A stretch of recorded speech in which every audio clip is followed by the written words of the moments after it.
the top just like you do an arch and an ankle. The thumb tape job would go down first. Okay, so the least of the issues would go first. Frequently what we'll see in the thumb is gamekeeper syndrome, which is the ligament itself avulses from the thumb.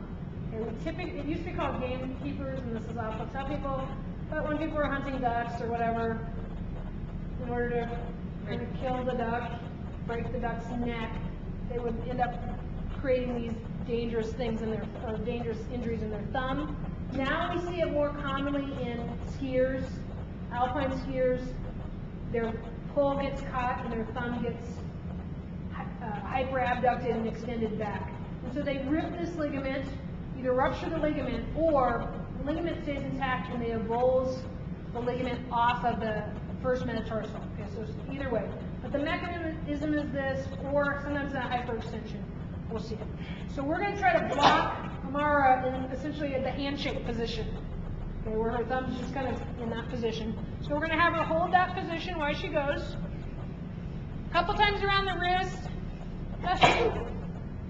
You can go around the thumb. The thumb really doesn't need all that much pre-wrap, so you can also choose not to do the thumb. You're going to anchor with 1.5 inch tape at the wrist. Now this is a tape job that will get incredibly tight at the thumb. Remember we've talked about in the past, the thumb has its own pulse. Okay, so you got to be really careful in the webbing part of the thumb.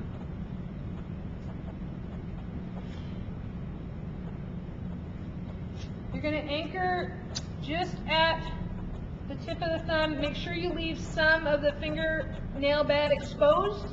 That way we can check to see if it got too tight. Okay, it's such a common issue that we're going to... Okay, the first thing we're going to do is put down a horseshoe because it goes smack dab in the webbing.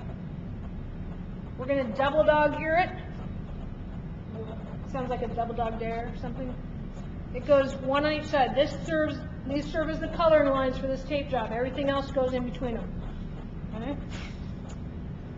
So in the hand, we were dog earing on the top because we were going this way into the webbing. Because we're going to the thumb and we're going down to the webbing, we're going to dog ear the bottom part. Lay this on.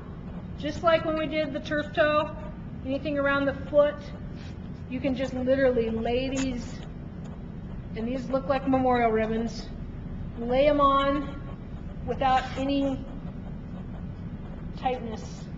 We're going to do a couple of those. The X for the ribbon should cross at the thumb joint.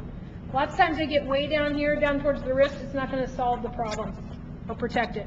Thumb joint, you mean like phalangeal? Like phalangeal metatarsal. Yeah, so right kind of at the joint, not way far down. Okay, so we've done 2 anchors at the wrist, an anchor at the thumb, a horseshoe, 2 memorial ribbons. Go back to 1.5, and you're going to just, and these you can make real tight. You're going to go from anchor to anchor. These are your scaphoid block. Remember where your scaphoid bone is. We're essentially blocking it in place. And these are just halfway around. You're not going all the way around the wrist, so you can push down pretty tight. And this kind of holds the thumb in its position. We're going to do one more horseshoe that holds all those loose strips down that you just put down. One more figure 8. Again, don't lift up on the thumb. We're trying to hold it down. And then with a 1.5 or 1 inch, depending on what you still have, re-anchor at the wrist. And then she's set. So depending on, it's the same wrap for thumbs every time, like